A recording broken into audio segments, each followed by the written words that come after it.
Thursday night football last night. The BC Lions march into the peg and they go 3-0 now. I know everybody was watching. I don't know. No, man. I'm going through football withdrawals right now, man. OTAs are over. I'm grasping at straws here to get some BC Lions football content, but I think we got it geared up for the people today. I think we got some good football stuff in store. Yeah, we definitely do. It's been like kind of like a slow news week. So we took off Wednesday, no Neumy, so we were like, gosh, like do I even want to I didn't want to do the show without Neumy, man. And then and the day off was good. Got to do some baseball stuff, but yeah, now we've got like updates on ADPs and things like that. So we've got some good stuff to talk about today. I will say Chihuahua is about to fill, so congrats to everybody who was able to max that. It just Crazy. Honestly, we didn't talk about the structure because it dropped on Wednesday. It's pretty nuts that it's going to fill by today. Like, what's it at, 93% or something like It'll this? fill by the time we're done, I think. That's wild, man. I mean, big shouts to Underdog. Big shouts to everyone in the community filling that thing up. But like, just the structure of it was so beautiful. I mean, just low max entry threshold, low dollar price point, flatter payout structure. It was a daily that's going to last like the entirety of the season, basically. Yeah. I mean, it's what we've talked about as far as a time box structure. We've been saying for a while that it should be fast only, and doing it at a $4 at a $4 price point is like awesome. It's really awesome. I don't. I mean, it's not like we've had some like pretty good success with the battle royales. Like we're in these streets. We play a lot, and we're fortunate to have like success. And I don't want to like lose sight on the fact that like people have different bankrolls than others as far as what they're able to play with on the site. And the $4 contest does a lot for like if you were in those lobbies, man, there's a lot of people I've never seen. Seen. It's a really big draw, man. So like shout out to Underdog. I know they kind of they have a really good formula as far as balancing like fill rates and whatnot and making sure BBM fills, but the response I saw from that was really cool in my opinion. So I think doing something like that again would be really cool, because I think BBM is going to fill regardless. Yeah, I agree with you. I think right now people are just double dipping. The sickos are double dipping, right? Where it's like, what's another 100 to get 25 in right now? That being said, I didn't. Yeah, I imagine you did. We've talked about how you guys are so much hardo, like more hardo than I am in terms of like drafting like that. Like I just couldn't. I get back to the ecosystem. Yeah. And for me, it's like it's a way to get reps in too, and try different things too. I took that to the extreme last season. I didn't do as many ancillary tournaments like I'm doing this season, but last season I really took that to the extreme with my puppies, where I was drafting players that like I almost never take in BBM. Or at least I was not taking in BBM, and it didn't matter. I didn't make the finals, and just to like diversify kind of thing. Yeah. Like get some a classic Nez hedge. Nez hedge. Yeah, I was like, oh, who cares? Like first place is only like 100K, as if like I wouldn't have been like over the fucking moon with that, right? Like just punting my opportunity at 100K because I was trying to get different, and it didn't even matter. Oh, only your salary. Oh, okay, cool, yeah. Oh my god. Oh man. Lots of good people in the chat today. GMs to everybody. Happy Fridays. Yeah, we're about the vibes today. We're about the vibes. Oh, Joe Ryan, don't bring back bad memories. I got that one wrong yesterday. I got that one wrong, and the giant stack stuff wrong. But here, this is where we're going at. Chad and Paul hitting it in the chat there. The thumbnail, bringing back memories. Priest Holmes, Arian Foster, Peyton Hillis. That was the vibe, right? Because I had a fun little idea this morning where Underdog threw out a tweet, right? And they said, hey, combine 2 running backs of the last 10 years, make a super running back and this sort of thing. So I was kind of after that. I like to go down these nostalgia trips, right? I like thinking about my first fantasy drafts with the boys, like thinking about that sort of thing. Like think about all the names you used to draft and be like, wow, that was hilarious. Who were your keepers back in the day? Like I remember keeping like Jordan Cameron for like years, being like, this is going to be the alpha tight end you need, right? Like Jordan Cameron's the guy, right? That's hilarious. All these names start like flooding, and it was like, let's just do what we did with the grown ass man draft, but let's just have a draft between the two of us of dudes.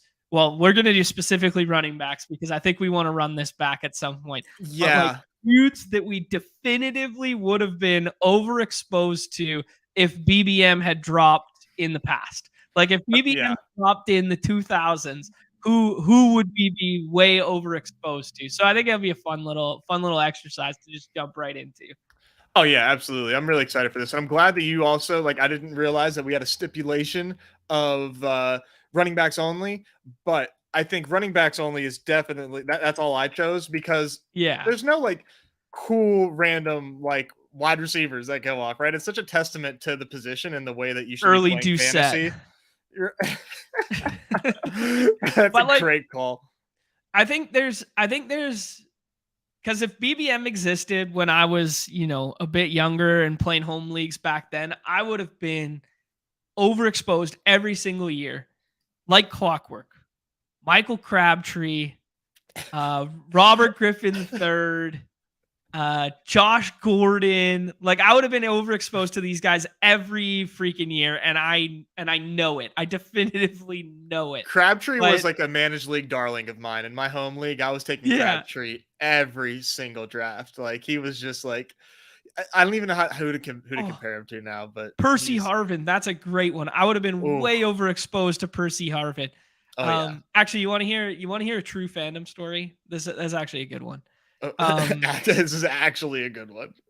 Well, it's just because I don't have fandom stories like Neumy and stuff like that. I care about the laundry. I cared about the laundry in the past, sort of thing. Yeah. My parents talked me out of going to the Super Bowl when the Seahawks made it in New York. They're like, you're not going to know anybody. Like, just go with your friends, do whatever. So we booked a trip, went down to Seattle for the Super Bowl and went to like the Nest, it was called, like their official bar that's like right adjacent to the stadium. And they had like ex-Seahawks guys roll through. They had, whatever, local celebrity, that kind of BS, right? Nice. Anyways, I was like and Neumy would appreciate this. I was so Neumy about the game, at that age where I cared so much that like I wasn't even drinking until like I knew the boys had it in the bag. Like my performance mattered. Wow. You know what I mean? So everybody else, that's another level.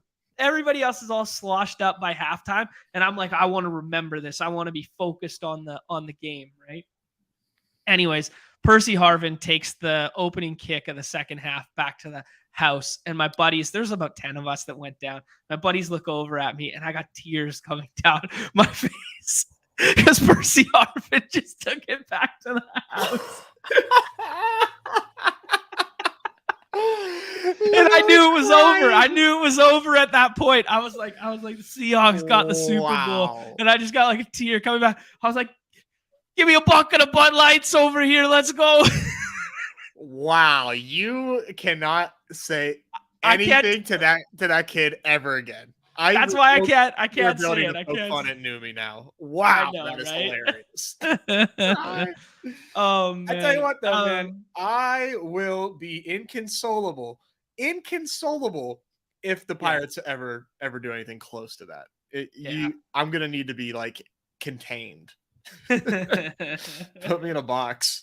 Yeah. I mean, as much as I like to joke about like the laundry and it being out of my control and blah, blah, blah, like don't let it affect your mood and whatever. Like I definitely still have, my ties of interest and that sort of thing. And I was a big Bucks guy. I know. You can't get anything past me, dog. I know. Yeah. Yeah. Yeah. I hear you, T-Bear. I don't think my tear ducts are connected to my fandom. Wow. That is legit. Guys. There are some good names in here, like Maurice Jones-Drew. That's a good one. Brandon Lloyd. That was a darling too. Chat's already on one with the names right here. What's like interesting is my first fantasy league that I did. So I started off doing like a pick'em with confidence type of thing, where you would like pick games and give them confidence intervals between 1 through 16 or 1 through 14, with 14 being the highest or 16 being the highest. And I did that in like middle school with like my dad's buddies, and like I won that twice in 1 year. And everyone's like, okay, are you making picks for AJ? And like, no, like he's just like, I just no ball, baby. I was all I made like $100 in that season, and oh man, you know damn well I was buying video games without actually trading it in with that money. Like I used to churn through my games because I had to trade them in to afford them. Yeah, and then my dad's first game, and then I with those same buddies, like obviously like a group of 12 to play, we did a salary cap league where it's and not auction. It was a salary cap league where like DraftKings, where you pick a player for the week. redacted. You would actually like buy those players for a season. Okay, well, I'm gonna pause real quick. Yeah, okay, yeah, there we're good. We're back. You buy them for the season, but then like their salaries would like change though. So like if you had a guy, you would, and their salary end up going up. You buy someone low, like you get a huge salary advantage.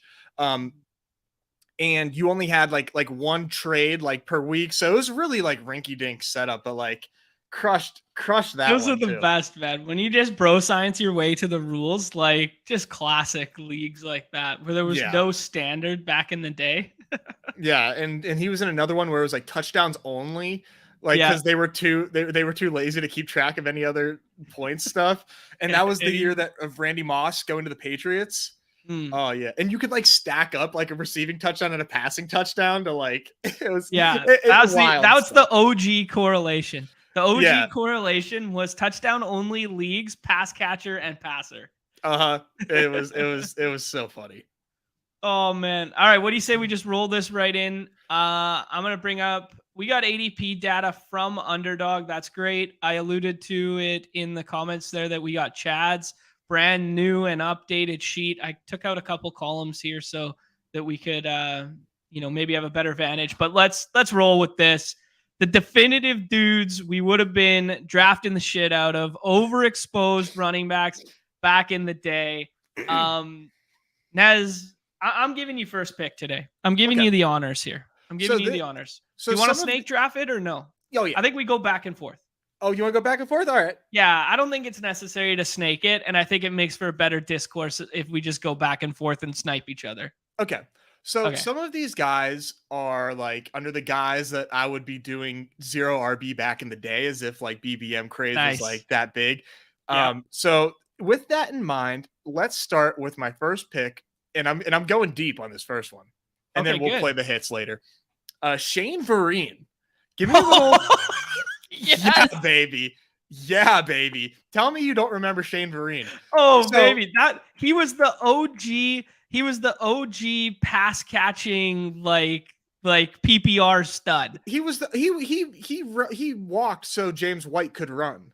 Fucking well said. Let's go. And he ended up going to the Giants as like a free agent. And I know that year that he was on the Giants, like from the Patriots, I don't even know who else was back there. Probably like Tiki Barber, somebody that I should not be like up against, but I definitely would have made him like Brendan Jacobs. Oh yeah, Brandon Jacobs a great one too. Yeah, but I know I would have had Shane Vereen as like my 0 RB pass catching 0 RB target. Yeah, easy nose. Get out of here. I know real ones remember Shane Vereen and PPR absolutely. Formats. Like, just give me that 10 points every week. Just love it. Yeah. I like that. I like that I like it as a caveat of this would be a 0 RB target of back in the day. Yeah, if we were counting 0 RB, like this is the year. You got to get your pass catchers. It's actually insane that one of these guys is on my list. Wow, I'm gonna have to be like looking up like Pro Football Reference in real time while we do this. So all right, I would have fallen victim for this guy every single year. I would have been overexposed no matter what. When he was with the Saints, when he was with the Lions, I would have been buying into it over and over and over again. And I would have been overexposed to Reggie Bush every fucking year.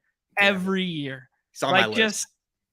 I mean, as like just a dude, like just a guy that I want on my team, like that he would be it, right? You know who he kind of has shades of as far as his results and hype, because he had a lot of hype, right? Like, let's think about it. In BBM, like if there was best ball back then, Reggie Bush would be going so high because he's so sick on the field, catches passes. He'd probably be like the 101. And you know he kind of has shades of is like recently like DeAndre Swift, right? Where like kind of like underperforms the hype a little bit. But I mean, he caught like 83 balls his rookie year. I think I looked this up because he's on my list. But like, right but he definitely would have like underperformed ADP because we would have been clamoring to get Reggie Bush on our teams back in the day, no question. Yeah, 100% would have been. Let's see, he was in the league for 10 years there. Second overall, that draft capital like just held on forever. Yeah. I forgot about these kind of like last two little years here, San Francisco and Buffalo. Yeah, like easy saying, right? Like he was a bust, but like 88 balls as a rookie. Right. Yeah, that's incredible. Like he had 121 targets his rookie season. Just like, where's Reggie? Like, dump off. Yeah, right. And he finished as offensive player 5 and didn't win rookie of the year. Nope. Crazy. That's incredible, man. Modern day offense. Yeah. All right, here you go. All right, back to me. Let me look at my list here so I can remember these goddamn names. All right, here's one. What if I told you CMC wasn't the first CMC? Toby Gerhart. Oh my God, he's on my list too. Toby Gerhart. Gerhart moving from the Vikings to the Jaguars, and he got steamed the hell up into like the 3rd round of like managed leagues. Oh my God. Like, what the fuck were we thinking? Like, yeah, you know what? Like, Toby Gerhart just needed a chance. He just needed a chance. And he got it in Jacksonville, where he's with his people. You know, Toby Gerhart looks like he was like born and raised in Jacksonville. Let's be real. Oh, damn straight. I think we probably looked at the same link as far as fantasy rankings from when he made that shift. He was like a top 20 RB in preseason ranks. What the fuck was the community doing? Right. Yeah. Never had a good season in his life, man. Well, it was just the classic, like, follow the money. Like, all of a sudden, he okay, so he never years old. He never eclipses. Oh, he eclipsed 500 yards one year. He never eclipsed more than 2 touchdowns. He never had a receiving touchdown in his life. And then he goes, like, the Jaguars are just like, yeah, we're going to pay this guy to be our lead back in 2014. And if you look, dude, on the if you look up Yahoo Sports 2014 fantasy rankings and you look at their running backs, Toby Gerhart is ranked 16th, just under Le'Veon Bell. Yeah, that's incredible. Under Le'Veon Bell. Yeah. Oh man, this is a tiebreaker. What am I going to choose, Toby Gerhart or Le'Veon Bell here in the 2nd round? Oh my God, Toby did have good college clips. Let's be real. Yeah, there you go. Oh man, yeah, Sheep is right. This is literally the segment of guys would rather name former football players than go. I should crack a beer right now. Oh baby, yeah, this is the vibes right now. Okay, Toby Gerhart, that's a good one. Okay, in the same vein as Toby Gerhart, as a guy who got steamed to the effing moon one year and became like a 2nd round pick that I know I would have had way too much of, and it's Jerick McKinnon. Jerick McKinnon, the year that he went to, buy into the 49ers. Oh, he's in the Shanahan system. They paid him to be the lead back. I drank all that Kool-Aid, man. Yeah. I would have had all the Jerick McKinnon in the first 2 rounds that season. My buddy, in one of my, in a home league of mine, huge Niners fan, made like the worst trade ever in one of our leagues. Like, we were so pissed because he showed up. We were drafting, like, we weren't all together, it was post college, and but he showed up late to the draft and he was piss drunk. And I was like, dude, Adam, like, dude, the draft started 20 minutes ago. Like, I'm holding this up for you. Like, you're pissing me off. We nearly had this for like weeks. And he ends up trading one of my buddies, Chad, takes Jerick McKinnon like after that move to the Niners, like in like the 14th round or something, trades him. I think this might have been the Le'Veon Bell holdout year. Maybe I'm like mixing up my number. He traded like Le'Veon Bell for Jerick McKinnon because he was wasted. Straight up, baby. Because he wanted the Niners running back. I was so pissed. So pissed. I'm like, I'm trying to run a legitimate league here, and you're shitting on me with this behavior. I was so pissed. Anyways, great answer. Oh yeah, this one fits here. The Monte Ball and the No Sean Moreno ones. Those ones are good too. Like the all Denver running backs. I have an all running backs one for later too. All right, okay. Nez, who's your next one?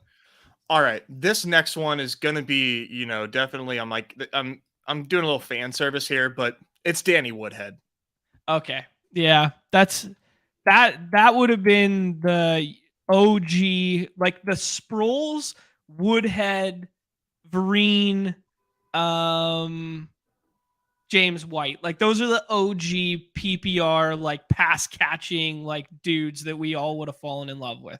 Yeah, he was a smash like every year, but he always ended up getting hurt every year as well. Like if there was one healthy season of Danny Woodhead, the next season he probably would have been going in like the first round if he just could have stayed healthy like one damn time. Right. But Woodhead would have been a huge. I would have been so overexposed. Yeah, like easily 30% Danny Woodhead. Yeah. Hey, Pierre Thomas was a league winner that one year. Like Pierre Thomas, I can't remember. It must have been with the Saints at the end there. Anyways. I honestly, I can't remember. I know Pierre Thomas. I don't have like a strong memory of his results like that. I might have to look that up on Pro Football. It was like a fantasy playoffs like run. Okay. And it was just like he was a waiver wire darling, and then he was a league winner for like the end of the season. And I can't remember if it. I don't know. I can't remember if it was Arizona or with the Saints. It was one of the two. It must have been the Saints. Yeah, he was only ever a Saint. And for some reason I had a memory of him playing 1 year with Arizona. Maybe in 2015 he actually did, yeah. Yeah. But yeah, good answer. The chat just blew up my spot on the next one here. This is a good one. CJ Spiller. I would have been all over CJ Spiller. Like 1000%. Is that on your list? Definitely on my list. There's two that have been blown up by the chat right now.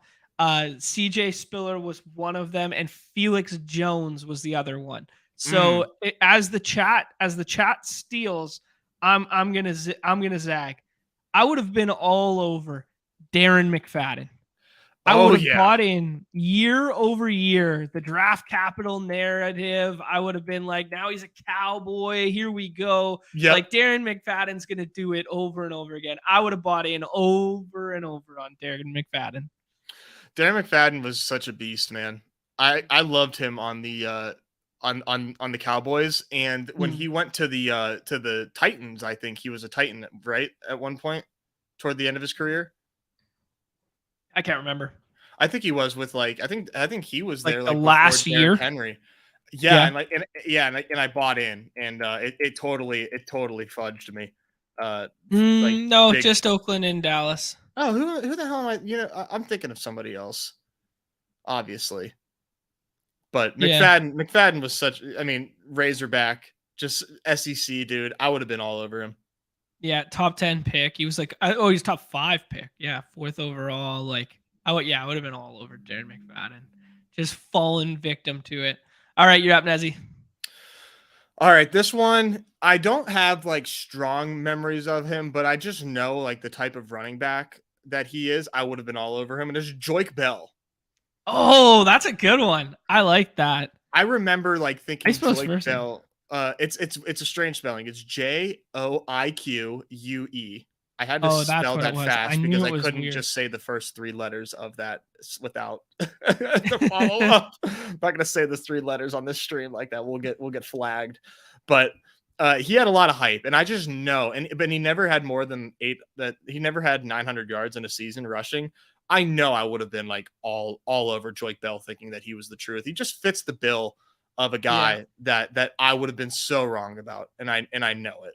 I know this pushes so well into my next pick because of that same era, playing the draft capital and hype from that same team on my list. I had Javid Best. I was Yes. buying the other side of the equation. You were going with the battering ram at the goal line, Yeah. and the size. I was going for the shifty pass catching dude, the little sexy sprinkle on top guy of Javid Best. I was going for that one. Oh yeah, fantasy community. We would have so many short form videos about Javid Best if Yeah. BBM was around back then. Just qualify because of his name. Hey, it's a fine name. It's a fine name. All right, let's see what I got left here. All right, this is my last one because we both overlapped on Reggie Bush.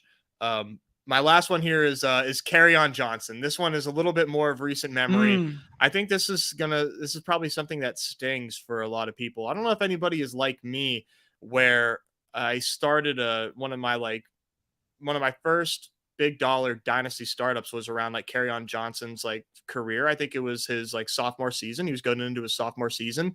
And Kerryon had like a lot of dynasty like draft capital. People were really excited about the Lions offensive line. We were excited about Kerryon Johnson from Auburn. And I took him in like the 3rd round. My first round pick was OBJ. Second round pick was Brandon Cooks. Third round pick was Kerryon Johnson. So I'm still rebuilding this team. This was like, do the math. I think like 5 years ago or something. Like, yeah. So this team still sucks. And I was so certain Kerryon Johnson was the truth. And poor dude, man, his knees just were so unforgiving to him and didn't quite pan out. But I know I would have been all in on Kerryon and BBM. We are straight just buying Lions backfields right now. Our Lions before they were our Lions. That's what I'm saying, man. This isn't new. I've been a Lions man. I've been a Lions fan. I love all the bad teams. It's just what I do. Okay, so we're only doing 5 rounds then? You've capped it at 5 here? Man, this is all I got. This is all I got. Okay, I'm gonna do a little rapid fire from the chat and whatever on the side here because I just want to get some of these sick names down. In Neumy2's honor, he would have drafted AP 101 like clockwork. And it would have been the ACL season too. Oh, of course it would have been. And we would have heard about it for the next 2 years. If all I had was Adrian Peterson, I would have won all the Oh man. I miss him. Come back. I would have been all over Rashad Mendenhall. I don't know what it was about him. I was just buying in over and over again on that one. The 3 cover boys don't need to be mentioned because 3 cover boys are up there for a reason.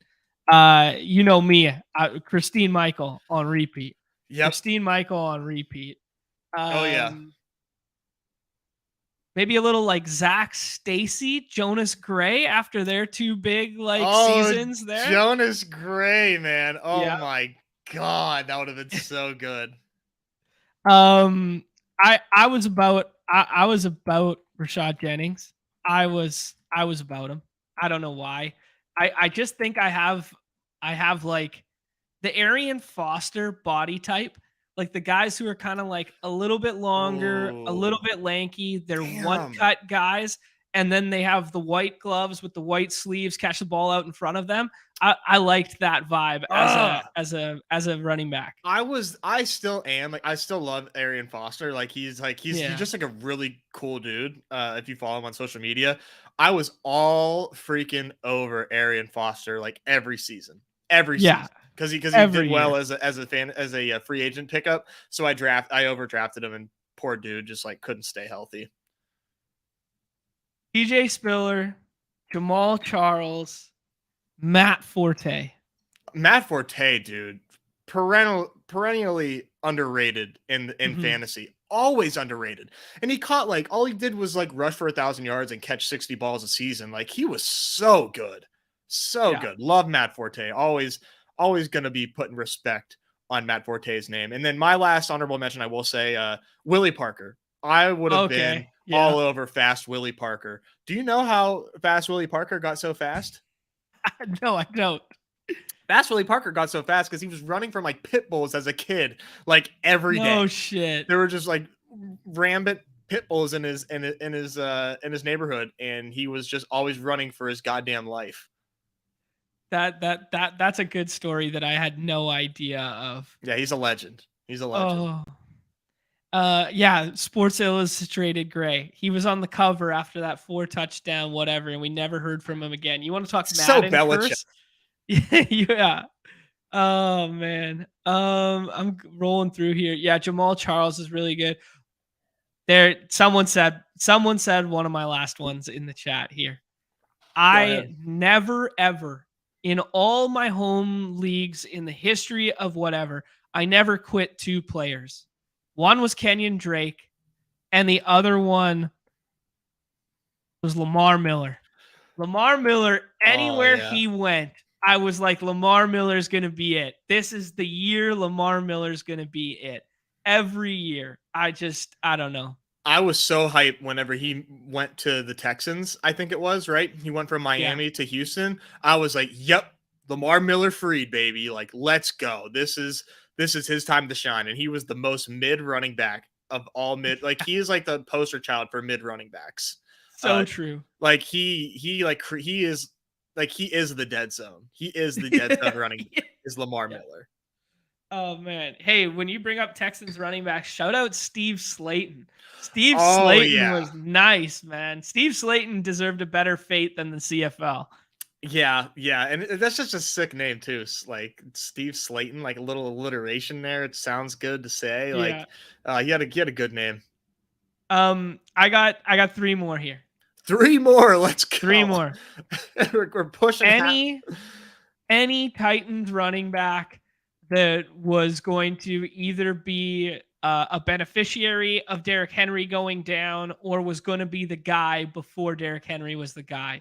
So David Cobb. Derrick Henry used to be the Derrick Henry backup before he was Derrick Henry. Right. if you know what I'm saying. We waited years for Derrick Henry to get his name. Bishop Sankey. Like guys like this, you know? Whoa. Like those kind of guys I was in on every single year to do that one. One of the best that never was Marcus Lattimore. Yeah, good one. Yeah. Little South Carolina guy was going to be, back when they were drafting running backs still in the top 10, he was going to be a top 10 pick, decided to go back to school, blew out his knee, was never the same, ran a 40 that was worse than Eddie Lacy the following year. And it was just kind of like over. And, every little glimmer of hope that you thought it was going to come back, like he was with San Francisco and the depth chart was opening up and good camp reports, and there goes the knee again. And he was just one of those guys that it was just like, man, if this guy could stay healthy, I would have been drafting him in the 20th round or 18th round over and over again on Underdog back then. And the last one I had on my list was Chris Beanie Wells. Nice. That's a good one. Yeah, Beanie Wells had that. He basically had that 1 year that was, I don't know, his rookie year with Arizona. He had like 1,000 yards. He could catch the ball. Felt good. There's some good ones in the chat here. I mean, if we're going real throwback, if we're going way back in the day, the Bo Jackson ones, Sean Alexander, David Wilson. There's a name. David Wilson would have been one too. TJ Yeldon. Oh, baby. Give me some TJ Yeldon. Wow. TJ Yeldon, the OG handcuff who rips Toby Gerhardt's job. Give me that TJ Yeldon, right? Oh my God. That's great. Holy shit. I feel like TJ Yeldon was in like the first BBM, I think. Yeah. I think he actually was available in that. Probably was, yeah. I remember him being like, yeah, I'll take TJ. I swear he was. This is going to bother me. I need to look it out. But yeah, this was a lot of fun. We could do this for like multiple days. Forever. Yeah. Trent Richardson, we probably all would have fallen victim to that. The muscle hamster, Doug Martin, that's a great one. Michael Turner, really good shout there. Hey, come on, Winnie. There's tons of CFL love. Started the show with the 3-0 BC Lions, baby. Yeah, come on, you gotta rewind it. Rewind. Yeah, I think I did have TJ because his last season was 2020, and I feel so confident he was on one of my teams, and I'm about to find out. That's sick. Oh, Giovanni Bernard. Man, we were still drinking, Roofing Man saying the Gio Bernard. We were still drinking this Gio Bernard Kool-Aid. We were drinking this one like 3 years ago. Not even. Dude, he was so good. Yeah.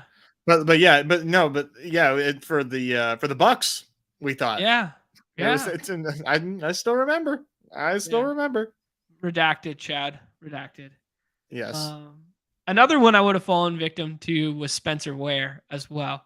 Like the year after Kareem Hunt, and then being like, oh, who's going to be the Andy Reid backfield now? Oh, it's going to be Spencer Ware. Hey, let's pull up his LSU highlights. I think it was Spencer Ware, and then he tore his ACL in the preseason. And then it became Kareem Hunt. Yeah, I remember taking Kareem Hunt as a handcuff, and everyone was like, "Who the fuck is Kareem Hunt?" And I was like, "I don't know. He's on the Chiefs." And then I still remember being at dinner, and like I saw the Ware ACL tear, and like I couldn't cheer because I was in Kansas City, and I was like, oh, that's so fucking good for me. Yeah. could not. Yeah. I mean, dude, we could literally do this forever if we wanted. Yeah, we could. Yeah. LT, like this one's like Ryan brings up like some good ones. He's too good for this list. He's too good for this list. Yeah. These guys had to burn. We had to burn money on them in BBM. That's LT. I wasn't in the business of winning BBM. Exactly. Thank you. Yeah, maybe we didn't. Here's a good list. Yeah, when we all fell for the Nile Davis and the Sharkandrick West, we were all just like clamoring for who was going to be the lead back in that KC backfield. Oh my god, this is really taking me back, man. Holy shit, this is so good. This was someone said it in the chat earlier that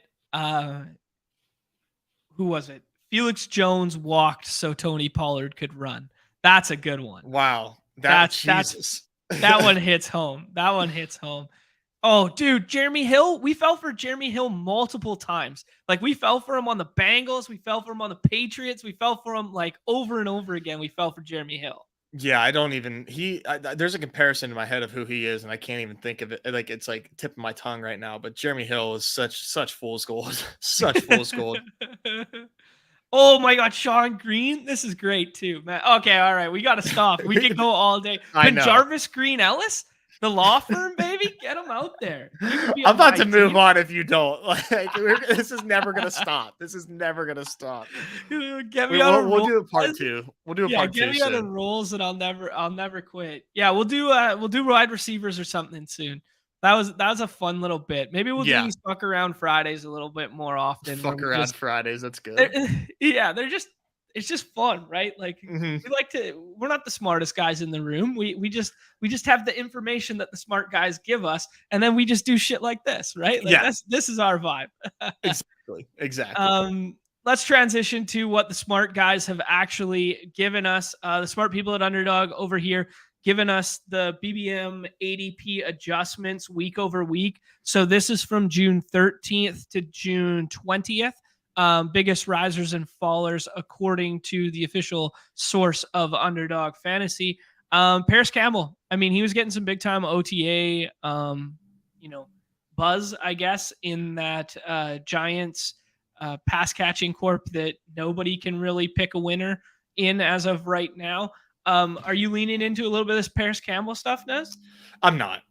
No. Yeah. No, I'm not. I don't really know what to do with the Giants, but I will say, like, I go for more. So like, there's obviously like two different like archetypes in the Giants. There's like the burners with like Hyatt and Slayton. There's the little slot guys with Campbell, Wandale, Shepard, etc. And then there's like Isaiah Hodgins, who is like his own like category, I would say. And I go more towards Slayton and Hodgins when I take Giants receivers. Campbell, the injury history for me like is just like still like in the back of my head because I was taking so much Paris Campbell when he was getting hurt, and then I eventually just stopped. But I need to wait a little bit more. Like if the steam is real, like I'm not worried about the closing line value. I missed out on Paris Campbell. I need to see more writing on the wall because there's just way too much ambiguity in that wide receiver room. And I think Slayton and Hodgins to me represent like real like staying power. and I need to see what happens with the slot guys. Yeah, I like the Hodgins narrative just because of the size and like the being brought from the system he already knew, signed off practice squad and moved over there, kind of thing, like from Buffalo to there. I like that narrative and I like the size factor. The Paris Campbell one, I guess he's not I don't that know, it's small, kind of but fun. he still plays the slot though, I guess is my point. And if you play the slot, like I don't care, you're little. Yeah, you're just little if you play this a lot. Larry Fitzgerald, little, you know? Yeah. Well, Allen Robinson, Yeah. small as hell. Small. Tiny. I like that. Yeah, some other names on here. Jerome Ford, like they still haven't signed a running back, so we were on him before and really liked just like the depth chart opportunity. I don't know, his price tag's a little rich now for a guy we haven't seen much of, but especially when we talk about guys who get like zero run as rookies. But there were a lot of people that were stands of his pre-draft and they believe in the talent a little bit. I don't know. Price tag's a little rich now. Yeah, it is rich. This is another one where like I think if we get these veteran running backs to sign at landing spots that aren't Cleveland, I don't know if Jerome Ford gets like a ton of steam necessarily. I'm hoping not. And that is like what I'm waiting for. Yeah. I just, Jerome Ford hasn't really played a lot. And I think obviously it would be a huge vote of confidence if people go. And people go, and Ford has opportunity to be a true RB2 because there is going to be RB2 shares to be had. You know what I mean? Like they don't Chubb is like a 60-40 back, right? I mean, like that's his snap share. So I'm gonna wait and see. I don't think Ford is has much more room to run. If he does, then I will have no problem just not taking him. This is a good question here. Does he end up in that Warren Bigsby tier if they don't sign anybody else, right? Yeah, I think that's definitely possible for sure. I'm hoping that that doesn't happen, but maybe I'm not giving the field enough credit. I just feel like he's already steamed up so much that I don't know how much more room he has to go. Yeah, that's fair. I mean, there's a little bit of smoke with the Dalvin Cook stuff too, with Stefanski there, and like just like the connection.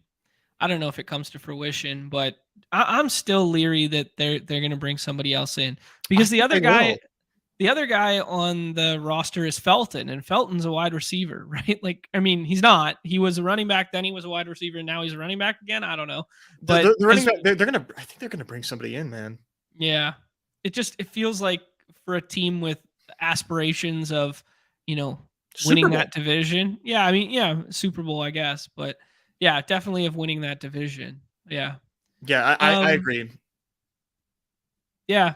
Couple other names, the Ty Chandler stuff. He's kind of taken a step above Dwayne McBride in the field's eyes, probably largely due to ETR. I think the ETR bump comes from Chandler and Rondale Moore. That's the ETR vibes. I think people are warming up they're kind of seeing the light. We'll call this one the Mark bump in terms of the Rams offense with Van Jefferson and Cam Akers getting a little boost there. I wonder how much of this Cam Akers boost is because of the Sony Michel signing. That is like, it's hard to like do like revisionist history, right? And say like last year or 2 years ago, if Sony Michel signed to the Rams, and I'm not talking like 2 years ago, Sony Michel, I'm talking like this season, this context, but as under our, players, smartness, whatever, you get what I have no idea what the fuck you're talking about, but I'll let you go with it. The way that the market, I'm talking about the market, right? Let's move your ass, Nez. Go with it. Tell me you understand what the fuck I'm talking about. I understand. And if this signing happened, I think it would actually bump down. Deter people. Yeah. Now we kind of understand the landscape and we understand the type of running back Sony Michel is, and it's a boost for Cam Akers, and people see that. And I agree. Now I'm taking more Cam Akers because of that signing. Yeah. I think you're right there. I mean, I know what you're saying, right? Where like people would have viewed them signing a fourth running back, blah blah blah. Oh, that's competition. That's a bad thing for him. Well, Mhm. the fact that it's Sony Michel and it's just like a dude, it's just a body, and he just knows the system and he's been there before, kind of deal. It's kind of like, maybe it's a little bit of job security, right? Yeah. So either Um, way, no more Zach Evans for me for the time being. okay, yeah, that's fair. Any other thoughts on anyone at the top of the list here? I think. Kenny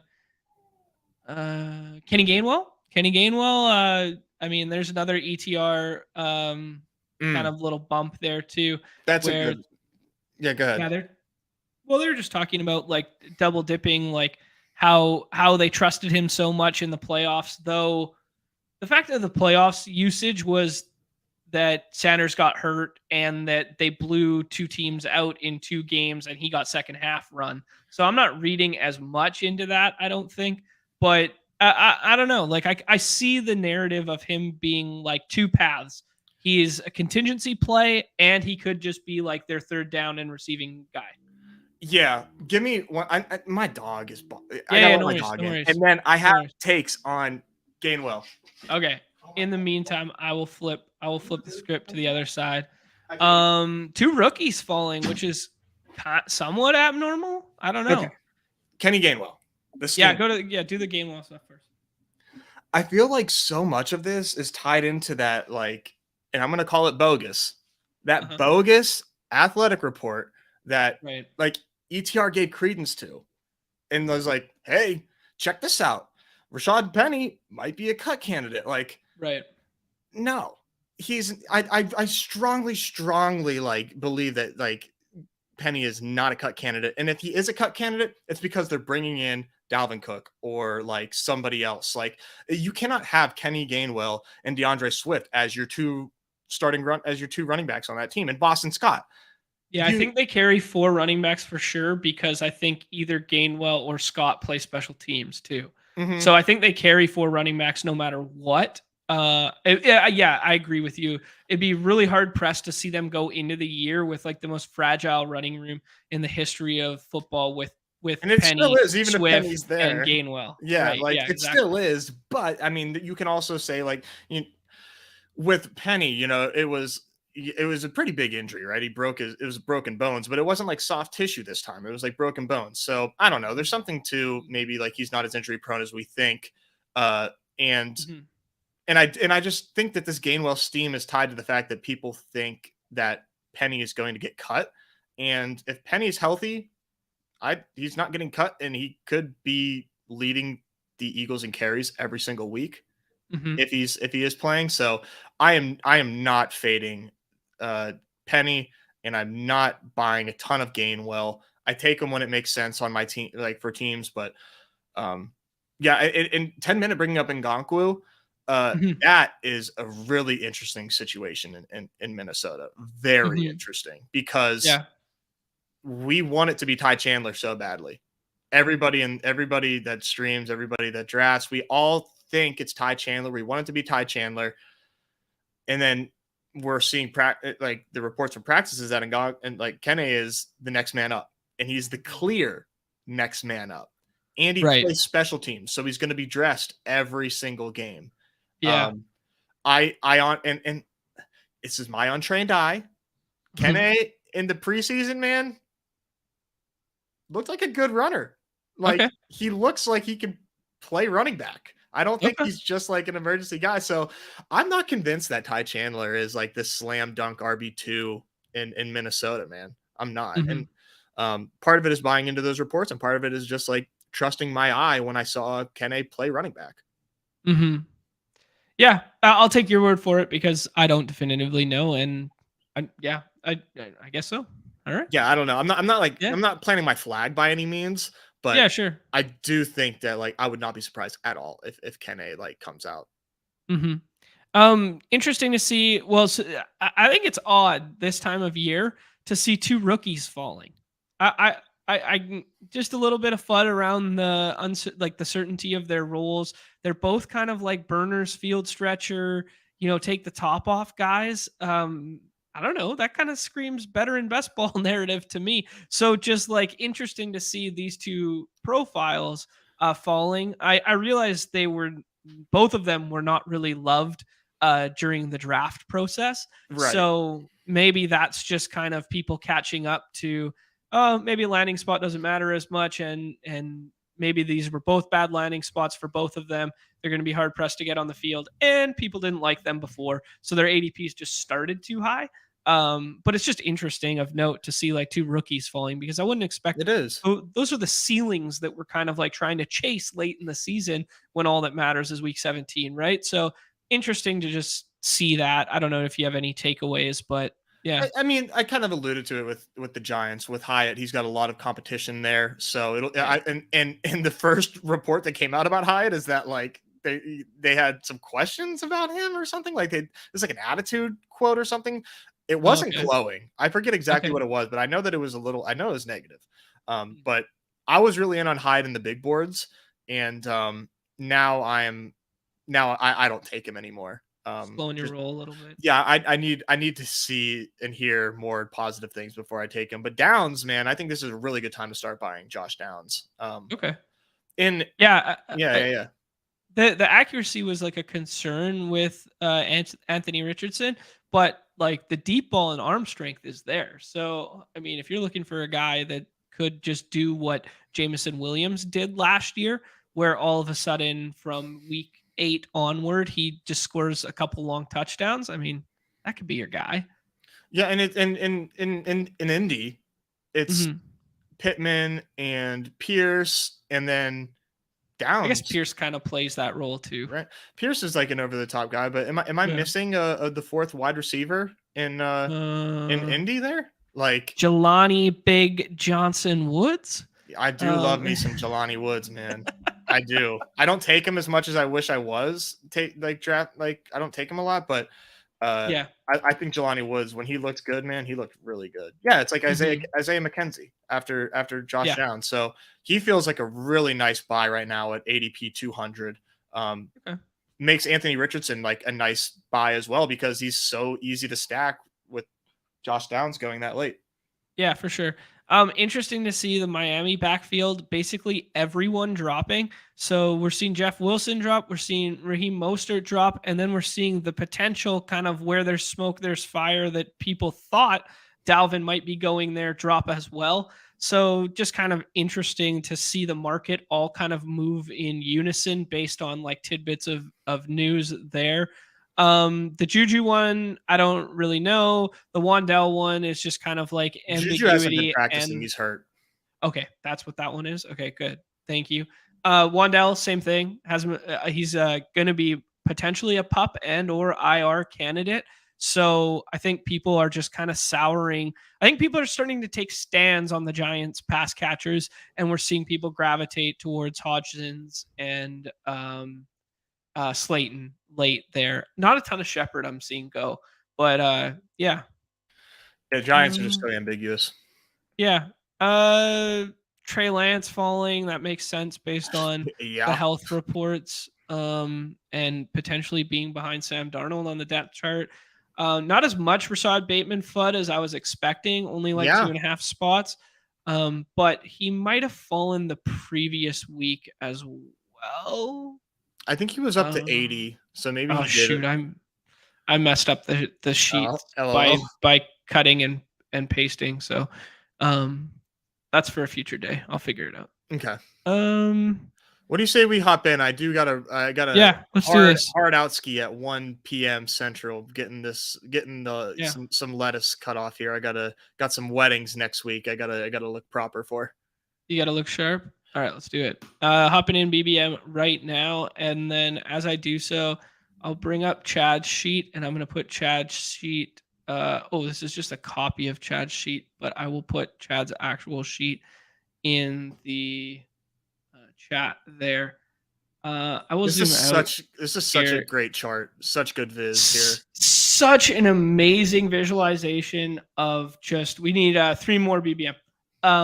Just an amazing visualization of seeing like the combos come to fruition. One that really struck me that I found interesting is like just the way the ADPs line up and checking some of them. So seeing that like Devontae Smith plus like Justin Jefferson is more owned than Hurts plus Devontae Smith. Yeah. Because people don't take Hurts and Devontae Smith at the front end, right? Mhm. Like people only take them when they can double tap them. So it's a second plus third usually. So I don't know, just thinking through like little combinations like that. And then seeing like some crazy outlier stuff too. Like just knowing that like, hey, a Justin Jefferson plus Saquon Barkley exists in our sample. Like that's kind of cool. That's pretty crazy. Like you want to talk about rare ownership created by ADP falling? That's pretty wild. On the, I don't even know if I want to go there. What's up? On the whole, yeah. how often do you think Justin Jefferson and Saquon Barkley are drafted in all of the BBM drafts that have taken place? And there are there's currently 169,000 entrants in BBM. That's wild. Okay. Paired together? Yeah. They've been paired together 412 times. You think? Yeah. Less than 1%. Yeah, I think less than 1% too. I just think all that to say that I think this is representative. Yeah. I mean, I'm not a statistician. I don't know shit. All I know is that it's better to fucking have this than not. And yeah. It's an amazing resource and it's an amazing tool just to visualize potential combos, because where I think it's really smart is like later down here. Like, look at this. 0% Amari Cooper. Nobody flips the board. No, not one person in the history of BBM is flipping the board to take Amari Cooper alongside Justin Jefferson.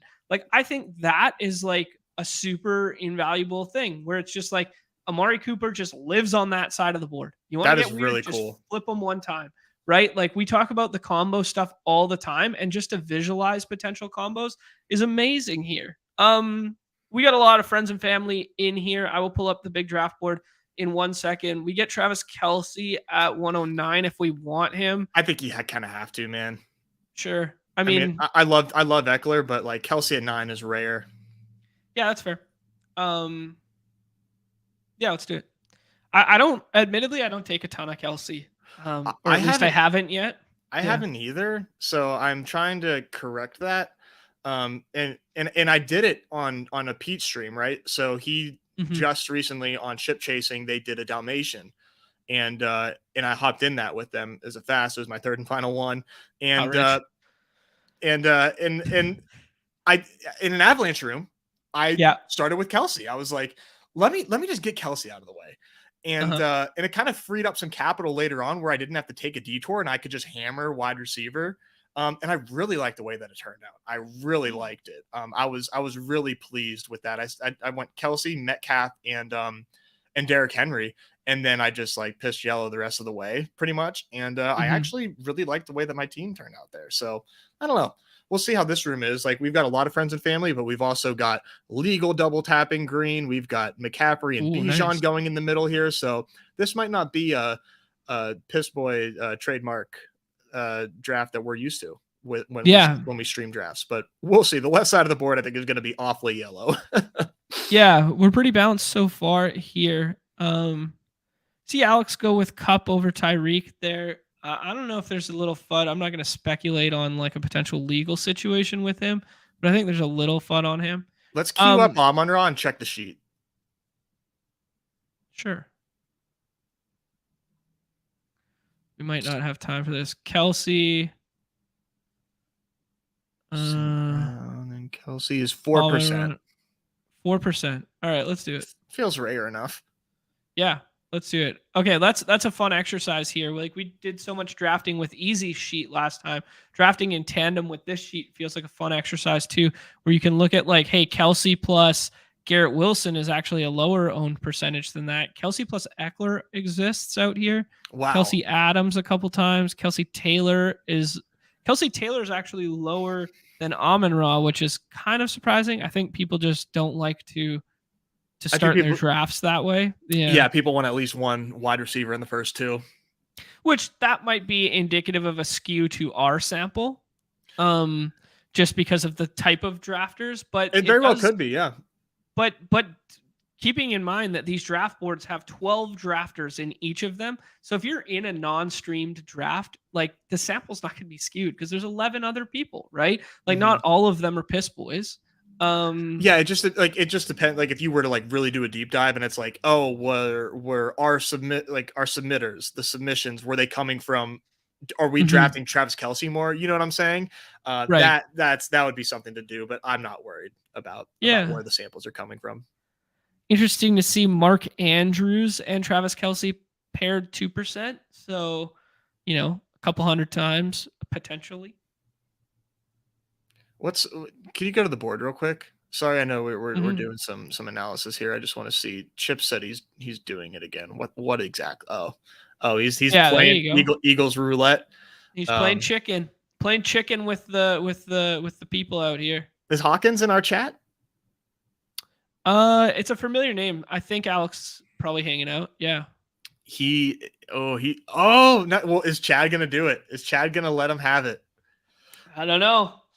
Friend crime. We've seen the Eagles double come to fruition a couple times on stream, but it's been from the front end of the draft board, never executed from the 105. Can he pull it off? He's not going to do it. I hope he does, but he's not going to do it. Sorry, Chip. He does it. Absolute body bag. Sniped him. Oh, you love to see it. The pain is maximum. Sorry, Chip. Oh, no. Oh, I love it. R.I.P. Oh, man. I've been really thinking about the ones that open up the double potential. So, like, if you take, Higgins and Kelce and then try and hope for one of the quarterbacks to come back, if not, Burrow the following round. Or if you do, like, the Devontae Smith plus Kelce and then one of them come back, or Devontae Smith plus Diggs and one of them come back. I think a lot of people are starting to try that execution pattern. More commonplace, right? Yeah, I don't think it's to the point where like, oh, don't do it because it's so common. I think it's something that you should try in drafts. I think people should be trying to do that. I think that's really smart, is to do a Diggs, Smith, try to get, and then you increase your odds of like either Hurts or Allen. I think it's a really smart move. All right. Okay, we can kind of do whatever we want here. Agreed. Hate the running backs. Yeah. I kind of like Devo. Okay, we can just go boring and take Devo. I mean, like I kind of just feel way more comfortable. Like Devo is kind of like a tier break in my mind. I don't know. I kind of group him. I would draw the tier break probably at Judy. I think Judy, Watson, Keenan, Amari, and Deebo. I kind of I consider those like interchangeable personally. They're all different. I like Amari and Keenan a lot more than Judy and Watson. Yeah. I totally understand that. Like Watson and Judy have way more question marks than those two. So that makes absolute sense. They're all all those guys, even Deebo for that matter, are easy to stack, which is like a nice boost to I think why those receivers go where they go, because they're very easy to get their stack. Right. Yeah. It kind of makes a lot of sense that Amari Cooper never slides to the other side of the board.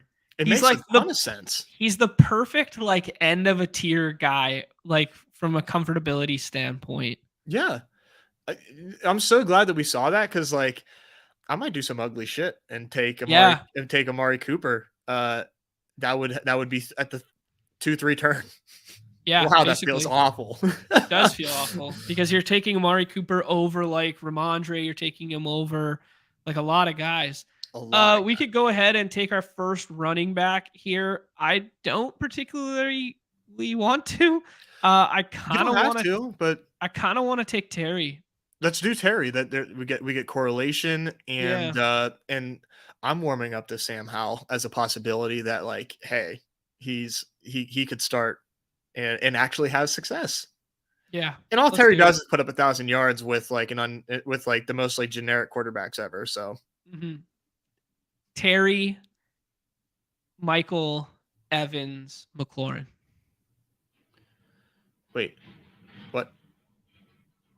Like Terry? that's his comp right now. Oh. Putting up putting up 1,000 yards with generic quarterbacks back-to-back years. Like that's the trajectory. Mike Evans played with Tom Brady, man. Last year, but look at the beginning of his career. Like put some respect on Jameson Will. Blaine Gabbert.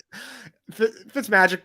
I can't let you talk down on Fitzmagic, man. We need to the revision. He's going to get his flowers when we look back on Ryan Fitzpatrick's career. People forget, man. And Jameis Winston, like he played with some slingers, but like, dude, look at this. Mike Evans 1,000 yards, like every single year of his life. But oh wait, hold on. Now you get to see me butcher this shit in real time. His first year, he put up 1,000 yards. Who was the quarterbacks on the roster? It's like Jameis didn't come until like 2019 or something, like 2018. I think before then. Josh McCown. Who else was QB there? Was that Fitzmagic here? Because there was no way it was just him all season, right? Right? I don't even know how to look. Mike Glennon. Holy shit. Yeah, man. People forget. Mike Evans did it with nothing. That was just his first year. Okay. No. Don't let me go down this rabbit hole. Here's the following year. All right. Here's the following year. They literally had Jameis the next year. Okay, fine. 4,000 yards.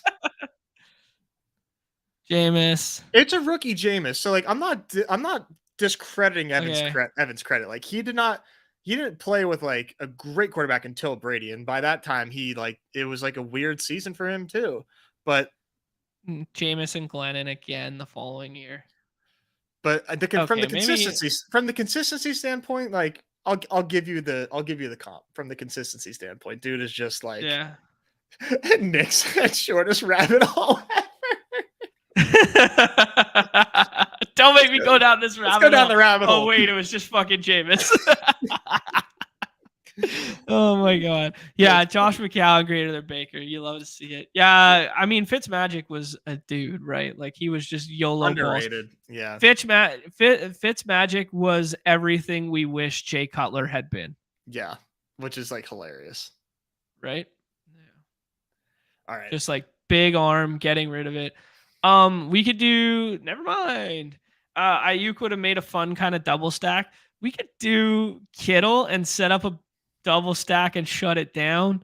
I love that. If you're comfortable with it, man, I think this is something that as far as like getting weird but not too weird, I really, really do think, man, that two elite, two good mid to high capital picks at tight end is viable. Yeah. Like you can flex one of them. Right. I don't think it's great. I think it's more viable than the field gives credit, but I think it's only viable in certain roster constructions. And those roster constructions are we definitively shut it down at tight end now. Of course. And this team is 0 RB now. Because or like maybe like a one anchor kind of deal. But I don't think you have the luxury of taking a quarterback anymore in the first 10 rounds. And I don't think you have the luxury of taking 2 running backs in the first 10. Maybe 2 running backs is fine, but no more than 3 running backs in the first 10 rounds now. Yeah. So like based on our wide receivers right now, our quarterback won't have to come until later, which is nice. Yeah. I think right now the most likely outcome of this team is 3 QB. Right. But if it doesn't, then we just make up at running back, which I think is like fine to do, where this is maybe a 7 RB team if that happens to take place. But like, this isn't like, I love doing this, dude. I love doing this. I do this a lot. Not with Kelsey, but this might be 2-7-7-2. I don't know. I don't know. This is a very interesting build and or like mindset to go through here. Right. Dobbins represents kind of like a little bit of a dip as like an anchor RB. I kind of like Tyler Lockett or Michael Pittman. Both give us outs at stack quarterbacks later. That's what I'm thinking, man. Like I like Dobbins. This is a nice price, but I think we should set ourselves up for a stack with one of these two. Do you have a preference? I don't. I like AR and I love Geno. So okay, let's do Lockett here then. Okay. I think Geno's cheaper, so that'll be like, and I think Geno is probably like one of the last QBs that I would do a 2 QB build with. Kittle plus, that's Calvin Ridley. How'd we get over there? Kittle plus Kelsey, 3%. Interesting. Wow, I'm surprised it's that high. Honestly. Yeah, likewise. I mean, that high. It's still like it's it's 3 fucking percent. I want to be the first one. Yeah. This chart is the immaculate grid of BBM. That's what this is. The immaculate grid of BBM. The immaculate grid is so fun. You got me on that, and now I'm hooked. Yeah. If anyone doesn't know, immaculate grid is like Wordle, but for baseball players, but like in a square. And yeah, it's fun. Honestly, it can work for football, and I think it would be awesome to do a football version of that. Maybe it's harder. Millionaires. I don't even know what you call it, but yeah, if you haven't checked it out, if you don't have any like baseball knowledge of past players, maybe not your game, but still fun. I would check it out. It's really well done. Did you do today's? I thought you were gonna pull it up. You did do today's. I did today's, yeah. I guess there is a football version. I wonder what it's called. My I go to the Discord and it's just GA posting freeze frames of me. It's so good, man. It's such a good bit. I never thought, I mean, I got the good setup. I pay for all the good stuff. I never thought I would turn into Crane out here. I know. Let's hope my results follow in line with Crane. I'm gonna add. Alex is asking in the chat. Yeah, he's in here. What's up, Alex? I didn't know how to use the chart. There it is. It hangs out in our Deposit Kingdom Discord in the pins tab. We tweeted it yesterday too, so if you want to fall back to it, but just dropped it in the YouTube chat there for everybody. I mean, this is not our chart. This is Chad's chart. Chad does all this amazing shit for us, and yeah, awesome. We just help get it out there. Yeah, Alex with the I'll call it unique start with Lawrence and Justin Fields there with the with Henry too. That's pretty cool. Well, this is Chad just said something in the chat here. Where did I see it? Talking about how the left side of the board was going to piss yellow. I said that. Couldn't have been further from the truth. Yeah. Here, oh my God, what a smattering of colors green there. And yeah. Interesting room. I like this. Okay. Yeah. I think this is. Cards has 6 wide receiver. Maybe he's just going to shut it down now. I would, but yeah, you never know. Yeah, we know your feelings on that one for sure. Okay. Interesting spot for us. We're obviously going to take Kyle Pitts. Could you imagine? If we take Brandon Cooks, we do have another out at a stack partner. We do. And any of these running backs doesn't really move the needle for me until like they come back the other way. We could take one of them then. Cooks or Swift for me. I think Cooks opening us up for a stack partner is like safe.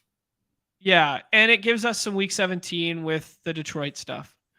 And he kind of represents a bit of a tier break for me too. Yeah, I could see that, especially with like the unknown nature of Bateman. I do find myself clicking Michael Thomas and Cortland Sutton's names.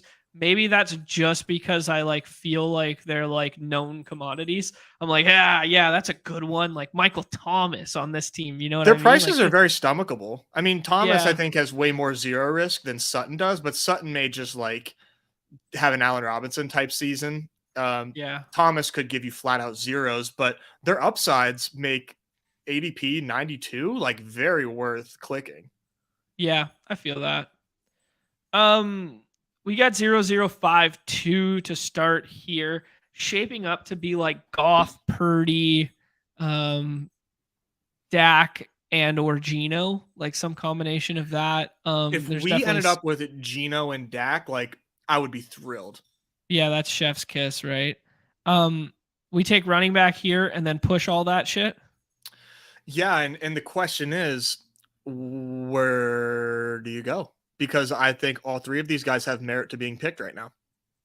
Yeah, I think I like the Pacheco one, and we double down on the KC narrative and be like, week 17 Cool. runs through Pacheco and Kelsey. Stack up the Chiefs. Yeah. It's Easiest like game in the world. a mini Chiefs bet without, without anchoring our entire roster to the Chiefs. We just make like a mini Chiefs bet. Yeah, it's like while everyone's chasing like what random Chiefs wideout is gonna score the touchdowns, like we buy equity of 60% of the touchdowns through the ground and through the air. Yeah, and we could also do something funky later with like kind of like a hand cuck it with McKinnon or Prince. Like, Yeah, do if something we if we're could, we going very well 7 could. RB. Yeah, I think depending on who we get in between there, and it's like, hey, like we can almost guarantee us points in this backfield.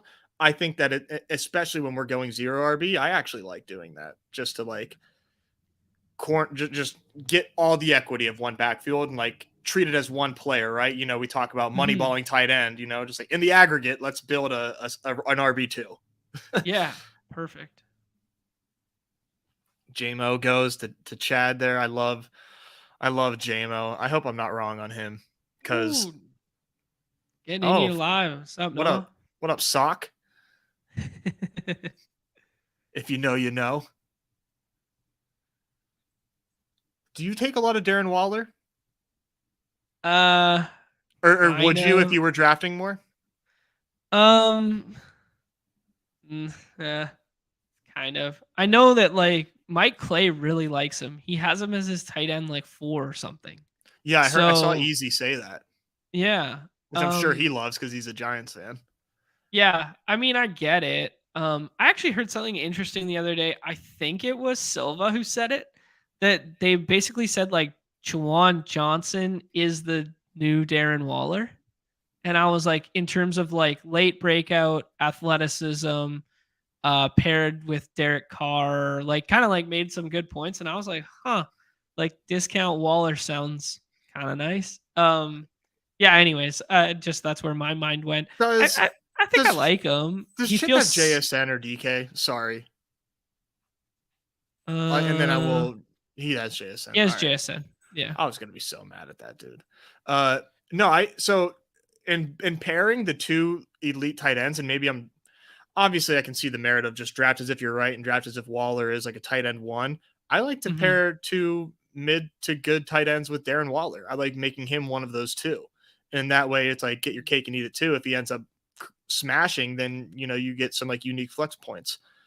Okay. Yeah, I like that. More unique decisions here. I think you just go Dak. Yes, I agree with you. I think I love this range, but we were kind of making that decision. I think this decision was kind of made for us because what we did by passing on quarterback the last go round and setting up all these backstack partners was going like, hey, there's 2 quarterbacks taken on this side of the board. There's 1 elite quarterback taken here. There's 2 elites on Best Ball Vipers team. It was kind of like we just had to dodge like 3 bullets on the way back. Like the Richardson one with Herbert, I didn't necessarily see coming, but yeah, I think we set that up pretty intelligently, and now we could also go for something like Gallup or something in a couple rounds here. Yeah, like we will have priority on Gallup unless if somebody else has Detroit Lions and maybe they're making Gallup a priority, but people don't like taking Gallup, and I like taking Gallup. I like taking Gallup a lot.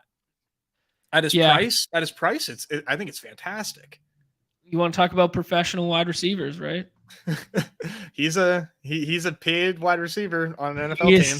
He is paid to play football. But I mean, hey man, we were not too far removed. Like before he got hurt, from thinking Gallup was like, hey, Gallup and CD like 1A 1B. I mean, I know that's hyperbole, but we were okay. Tough decision here. Yeah, I like to go with Brian Robinson or Rashad Penny. I mean, Kamara kind of fits the team. I'm getting pretty skittish on Kamara. I don't think we have the Ryan, luxury to take Kamara. exactly. And P right? Ryan is a question mark. I like Robinson. He correlates, and I like Robinson or Penny, and I think Penny also maybe has too much risk baked in. Like I said, like I just said earlier in the show that I'm buying Penny, but with this build, I think Robinson represents like way more guaranteed points at running back, which like we just need points, even if they're ugly. We need points at running back. No, I agree with you there. Like we needed points at running back. It correlates with the San Francisco bet, which we've already made, and we're kind of in our mind thinking this is going to be a Howell or Purdy team as well. Mm-hmm. Yeah, it's interesting. It could be a Howell and Purdy team. This, I think you can still. Oh God, what did he get? A sock? Did you see that? Did you see that? That was a naughty run. That was a naughty run. run. He definitely got something he shouldn't have. This guy every time. Hold on one sec. Okay. Yeah, he knows he's wrong. What? Hey, chat. What would you do? Do you think you would go 3 quarterbacks with Dak Prescott with this team? I think if we Howell and Purdy, I know they have the same Week 17 matchup. Oh, he got the Seahawks sneaker. I know it's like kind of a no-no to take 2 Week 17 quarterbacks, but I think Dak is okay. You know, it's like a separate matchup in Week 17 along with that. All right. Yeah, with Dak, Dak's the prototypical 2 or 3 question every single time. It's like, where do you cut it off, right? Did you check out the one hole here? Yeah, doing a pretty crazy Minnesota Green Bay thing without Christian Watson. So full onslaught of Minnesota. But KJ, that's way ahead of ADP for those last few picks, right? Yeah, I'll look in a sec. But yeah, Jaden Reed, like I barely take Jaden Reed. That's probably a blind spot. Yeah, it's interesting. Whoa, Gallup, really, Chad? Am I tripping? Was that ahead of ADP? Not really. Whatever. Yeah, he's got Jameson Williams. So all right, you're excused. You're excused. I'm sorry. We love your spreadsheets. Mini correlation. We will allow it. We might end up with the Jerick McKinnon decision here if we want it. I'm getting giddy. Yeah, you like that thought, or you know what I like, dude. Oh yeah, you want Khalil? I mean, it's your team, man, but like dude, he is Smash City. Smash City.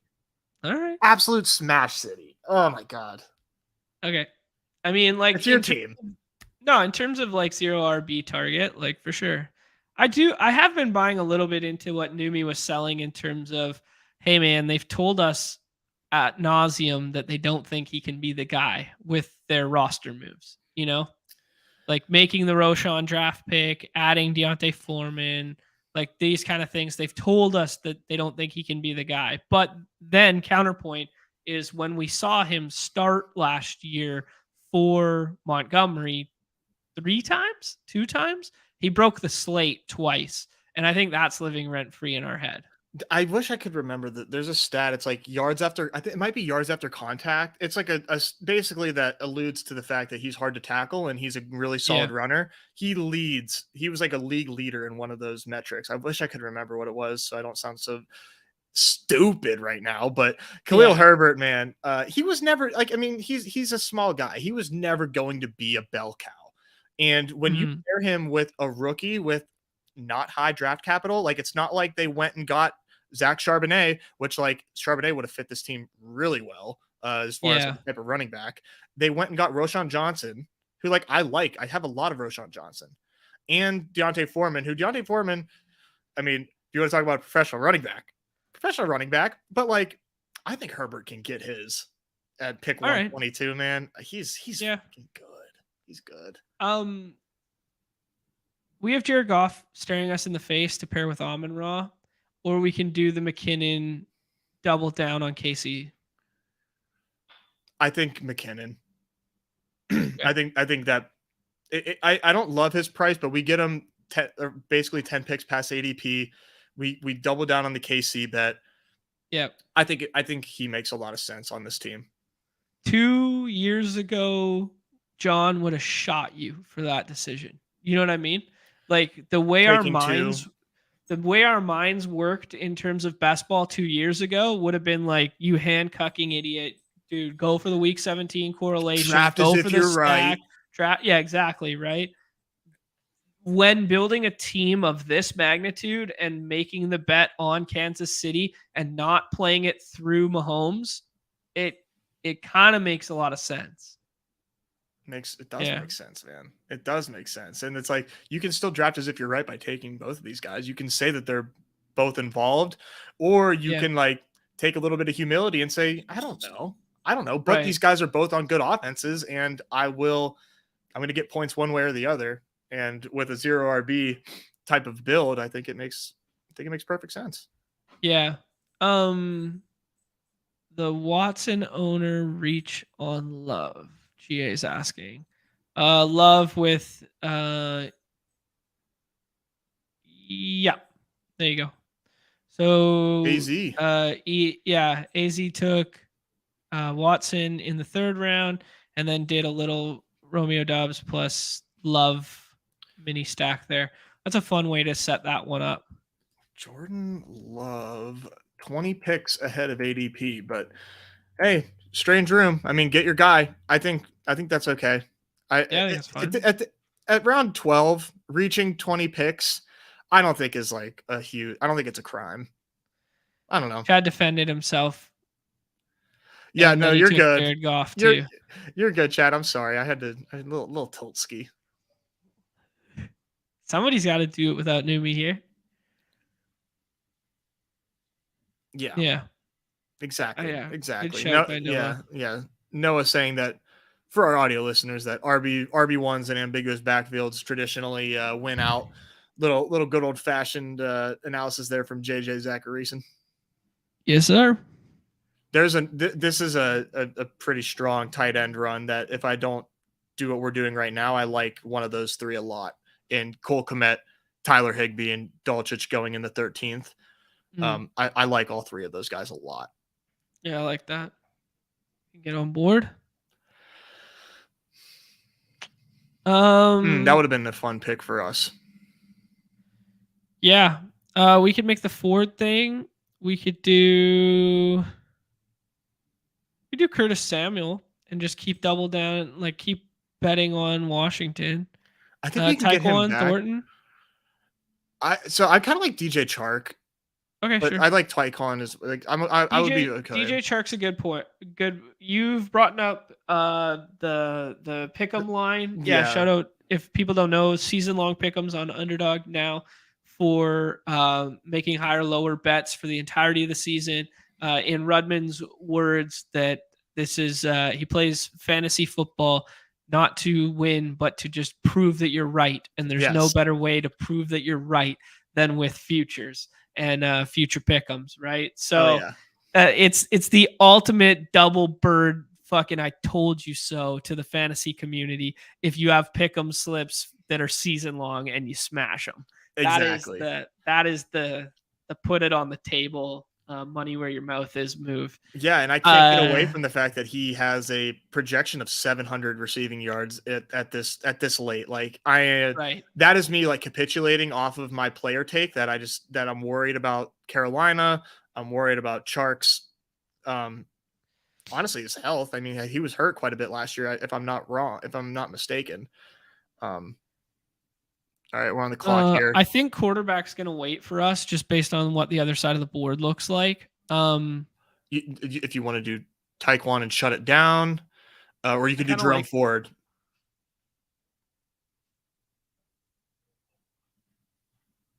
I like Tyquan. Cool. I like Tyquan and shut it down at wide receiver. I think making the Ford bet feels like a slightly better bet than some of the 18th round handcuff ideas. Slightly. But I don't think it's worth the disparity in wide receiver as to late. And I think maybe the Curtis Samuel thing would have just got too cute.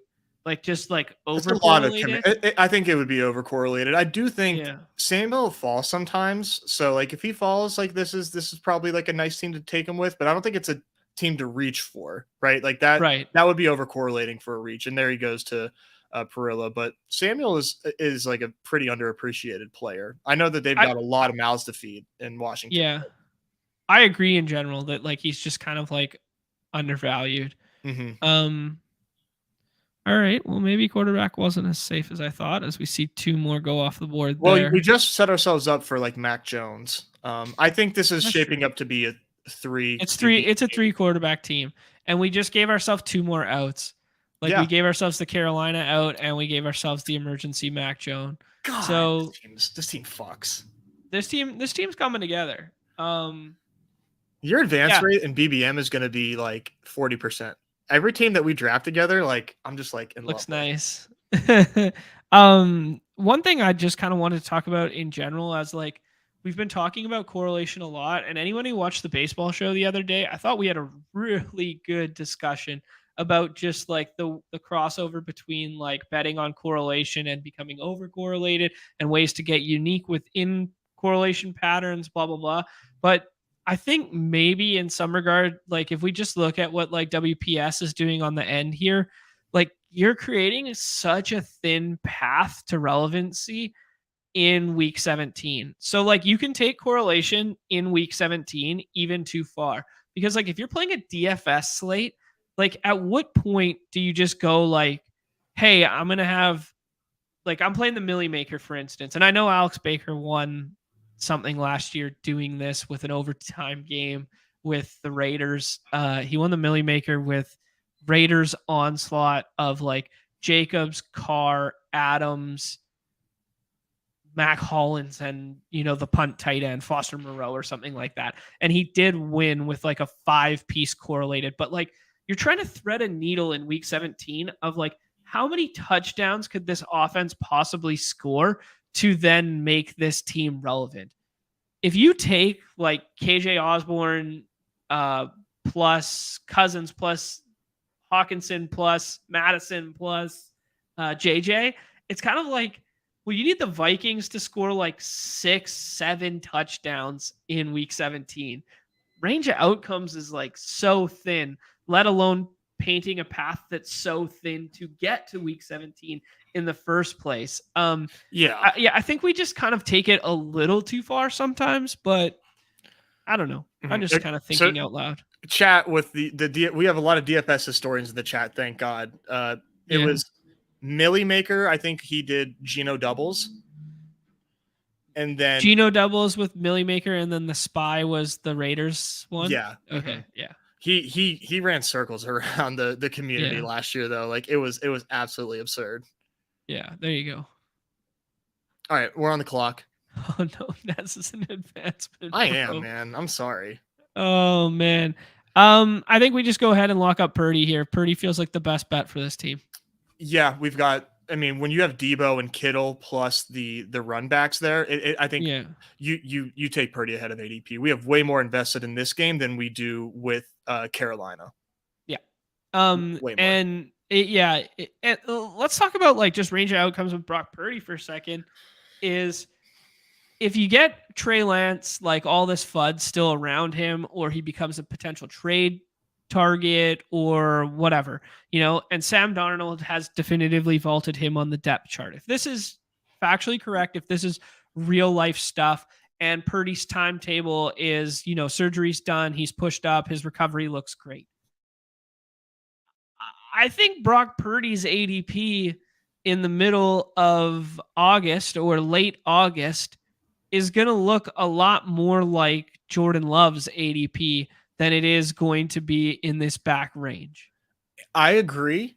And I will say, if he ends up going next to Jordan Love, I will probably stop taking him. And okay. And here's why. The range, like, if he's bad for 2 games, he's hitting the bench. Yeah, they have Super Bowl aspirations again, and their weakest deficiency, as they've shown for the last couple years is at quarterback. So quarterback play is the first thing to change on that team. Like Sam Darnold being in that QB room is like that's strong insurance if Purdy is like if he turns into a pumpkin, because there's a lot of people that didn't think Purdy was that good. I think this is running back for us. I think Hubbard is my or Gainwell. You like Hubbard? Yeah. It kind of correlates with Chark. Okay. RB2. Okay. The least ambiguous backfield here available to us at running back with those selections. Yeah, fair enough. I think you could have twisted my arm in a couple of things there. Like Chase Brown, like if they don't bring another running back in, we both are on team. They'll bring someone in. But Chase Brown, as a run back off of the KC bets we've made makes a lot of sense too. But then again, we're towing the line. We're flirting with over-correlated there. There's one of ADP risers, Pierre Strong going there. In the 16th? Yeah. Oh. A lot of love going Strong's way. I mean, he was a little bit of a fantasy community darling last year, even before Harris was gone. And I don't know. Yeah. And Montgomery being there. We thought that Strong had an opportunity. I will say, like, you can say this about every backfield, that doesn't land one of these dusty vets. I will be very much interested in Pierre Strong if the Patriots are one of those teams that end up without a dusty vet this offseason. Yeah, but then again, like, there's merit in getting ahead of the field on those potential situations, right? Because Strong will go ahead of. He'll go before round 16 if he ends up unscathed. Yeah. I am gonna I'm curious where ETR has Strong. Probably high. They have Strong one spot in front of Zach Evans and one spot behind Joshua Kelly, Taj Spears, Kareem Hunt, Chase Brown. Okay, that's not. They're clearly not buying in. Yeah. They have Kenneth Gainwell ahead of Jerome Ford, one spot behind Deontay Foreman. So they're pounding the table. They're leaning into that Penny report, I think. I don't know where they have Penny ranked, but I know that like Levitan was boosting that. They have Penny one pick behind Khalil Herbert and one pick above Jerick McKinnon. Okay, that's respectable. That's not like an insane rank at all. Yeah, which are both ahead of Jaylen Warren for what it's worth. Yeah, that would align with ADP, I think, right? Yeah, thereabouts. I'm a little upset at this Jaylen Warren team. I wish I loaded up my bags when he was like pick 160. Do you think we need a third quarterback on this roster? Yeah. Just because it's so cheap.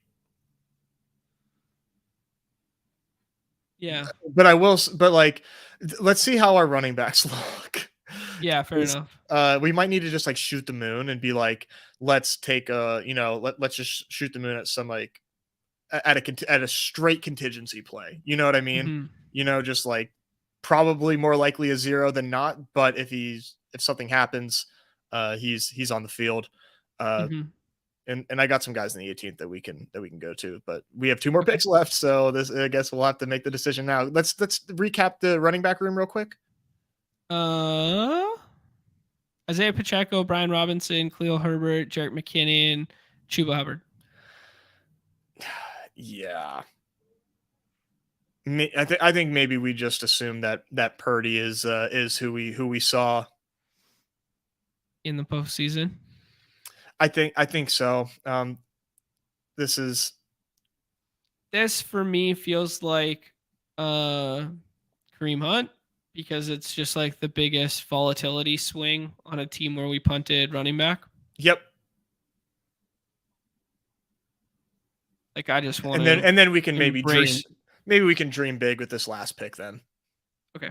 Yeah, I just want to embrace like some extreme outlier. I mean, there's a non-zero chance he doesn't play football at all this year. 100%. 100%. Kind of like the Will Fuller of last year scenario. Yeah, and like obviously he's had his legal battles, but and there was like a little trade rumor last year, but I'm just doing XFL points. I don't know. I feel Yeah. like he's not like a bad locker room guy that like people would avoid taking him. I think he signs. I think he Yeah. signs. Yeah, Ryan bringing up, just kind of like this diminishing returns of like over correlated players where it's like you hit a tipping point where then it pushes the other way. And Yeah, then you get we're into bordering on it. then you get into the uniqueness and whatever, Yeah, does threading needles. that threshold then supplant the fact that you're slightly minus EV that now you're so unique by monopolizing? It's interesting. It's gonna be one of the hottest debated topics, regardless of what happens this calendar year. Yeah, if a insanely correlated team wins BBM, like next year, the drafts are just gonna look like three teams and on 18 player rosters. You know what I'm saying? Just like correlation up and down, left and right. This is a fun point here that one or more of these free agent running backs is Will Fuller of this year. Like more likely than not, I would say, yeah. If you had to bet on which one of them that is, who do you think it is? Like Lenny, Zeke, Dalvin, or I mean, dude, I think he's not being drafted, so it's not a good comparison. So first, I will say like James Robinson, and then the next, thing I would say,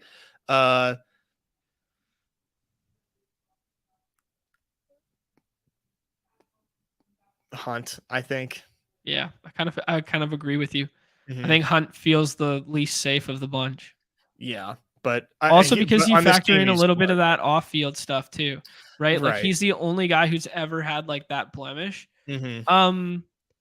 You could do the chase with the correlation, but we're threading a needle there. You could do the Ty Chandler kind of thing. We could keep scrolling. We could do Izzy's getting some love. Zamir White is a potential like handcuff. They liked Zamir White, and he's a direct handcuff. I'm vetoing Zamir White. Right. I'd way rather have Joshua Kelly on this team. Okay, it was just a little nugget out there that Zamir White I think is a potential like winner after these signings, after OTAs and signings, without the possibility, in my opinion, of like huge steam. I don't think people are going to be going there.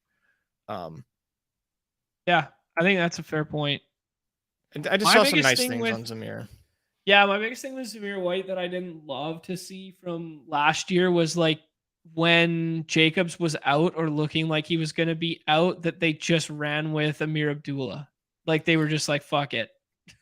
Like, yeah, we're just gonna roll with our guy who only catches passes. Definitely. Yeah, we didn't see like what we would like to see. You know, I'm not trying to pound the table necessarily for Zamir White, but you know, they pumped him up in comments when in the midst of this like Josh Jacobs stuff going on, which like I don't know if you're I don't know if you're up to date on some of this Josh Jacobs stuff. Give it to me. So I hope I'm not getting this wrong. Chat, please like correct me if I am. I think he was franchise tagged. Am I wrong? He's talking about, and shout out Fantasy Dog Pound kind of put me onto these comments.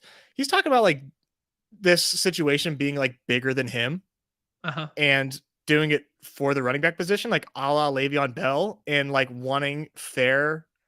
Stick it to the man. Way to go, Josh. I fuck with that. Yeah. But like those are like some pretty strong words talking about like the situation and how like shitty the franchise tag is. And in response to that, all we've like there was some positive comments on Zamir White. So I don't know. All I'm saying is I guess it's interesting, but yeah, I respect that. Chip bringing up Jacobs and Saquon holdout risk is underrated. I do agree with that. Although I did say the same thing last year about Lamar. So I don't know. Like maybe we're playing it up a bit. Interesting to see Best Ball Viper takes Trent Sherfield there. That's a interesting little shout from Buffalo that I haven't seen. Haven't seen him go yet. Oh, that overlay is blocking it. Apologies. Other than that, Sterling Shepard pick from Nick in the last room there. Nick did something very interesting I was paying attention to there, where he did the punt tight end and then just took 3 in his last 4 picks. And he ended up with Taysom Hill, Dawson Knox, and Isaiah Likely. Oh, that's nice. I kind of like that. That's a fun little way to go about punting tight end and taking like some high ceiling guys there. Yeah. I like that Eli's getting pissed that we sniped some of his guys. It means we're on to something here. Oh, we Chuba, Kelly, and Taekwon. Let's go. I will recap the team and then we will call our show because Nez has to go get that lettuce trimmed so he can look fresh as hell. Yeah. Actually got mine yesterday. Thanks for noticing, Nez. Yeah, come on, man. You look great, John. Sorry. Oh, thanks. Actually, I kind of look like a young Brock Purdy according to his headshot right now. Ooh, a little bit. You get the headshot going. It's stoic headshot. He's like this. He's like. I don't know why they do this sometimes, but some of their headshots are so funny. It's comical. All right, we ended up with a 2-7-7-2 where we went heavy tight end early. Don't try this at home, ladies and gentlemen. So we do it for the good people of the stream. Dak Prescott and Brock Purdy. Kind of feel like maybe a third quarterback might have been a little nice on this team. I don't know. Yeah, we had to pick and choose. Yeah, and full zero RB here with Isaiah Pacheco. I mean, I don't know. Is that zero RB? That's fully zero RB. Oh, 100% it's zero RB. This is Anchor Pacheco. Yeah. Isaiah Pacheco, Brian Robinson, Khalil Herbert, Jerick McKinnon, Chuba Hubbard, Kareem Hunt, and Joshua Kelly. A lot of handcucking. Not terrible. And then Amon-Ra St. Brown, Deebo Samuel, F1 Terry, Tyler Lockett, Brandon Cooks, DJ Chark, Tyquan Thornton, and then Kelsey and Kittle. Oh, fun team. That's really fun. That's really fun. So like, you look at the wide receivers again. You know, with the fact that we could potentially flex Kittle and Kelsey, not gonna happen every week, but like, just like, hey, give me 3 of these guys as like my starting wideout. You know what I mean? I just like the way that it plays out. Like, it's really, I think it's fun, man. And I'm surprised that it's not more of a trending topic, to be honest. Maybe that just means I'm stupid, but I think it's viable. No, I think it is viable. I think, but as we alluded to halfway through the draft, I think if you're going to do this, this is the way in which you have to do this because you don't have any luxury picks to spend in the first 2 rounds or 10 rounds because you spent 2 at tight end. So I think if you're going to do this, it has to be like 4 or 5 wide receiver plus 2 tight end plus 1 running back and maybe 1 quarterback in the opening 10 rounds. But I think it plays better as like a punt and then 3 quarterback. Maybe we could have punted on Dak further down the board and then been like a 3 quarterback all stacked. I don't know. Like, yeah, I think Dak. I think Dak was the right pick, but we could have went Purdy, Sam Howell, and Bryce Young or something, and I would have felt like 10 times worse about this team. Right, that's fair too. Yeah, I mean, we could also you pass on Dak, you go another running back there. I don't know who is available in that that's range. True. That's true. Yeah, like you get a running back, maybe like Alvin Kamara instead. I think we were considering. Yeah. Or P Ryan, which I don't take P Ryan, man. I don't take. I think he's gonna get cucked. Yeah, I do think either someone's going there, like a little bit of Dalvin Cook smoke there, if they have visions of contending. Interesting because like, you know, James Cook wasn't there, but you take Charbonnet, right here instead of Dak. We crank a little green in the middle, and then we take where was Jared Goff? We take Jared Goff instead of McKinnon here. So you have a Goff, Purdy, and then you spend 1 other spot on quarterback later. But you, instead of handcuffing yourself with Pacheco and McKinnon, you get, you know, a Charbonnet ceiling outcome. Like, I gotta say, I think if you were giving me the choice between, excuse me, a 2v2 of Charbonnet and Goff versus Dak and McKinnon, I think I take Goff and Charbonnet. But you know, but we knew what we wanted to do, and we did it, and no regrets. Yeah, because of that, I think this team gets an 8.3. Gets an 8.3 for creativity, and we executed a plan, but I think there was a better path to executing said plan. Yep, well said. All right. No notes. No notes. All right, perfect. Everybody, Underdog family, keep filling that Chihuahua. It'll be done very soon if it's not done already.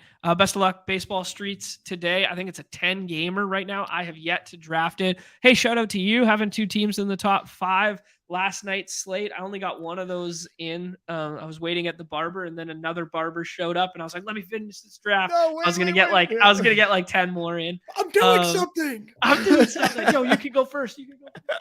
Oh man. But thank you. Anyways, any parting words, my friend?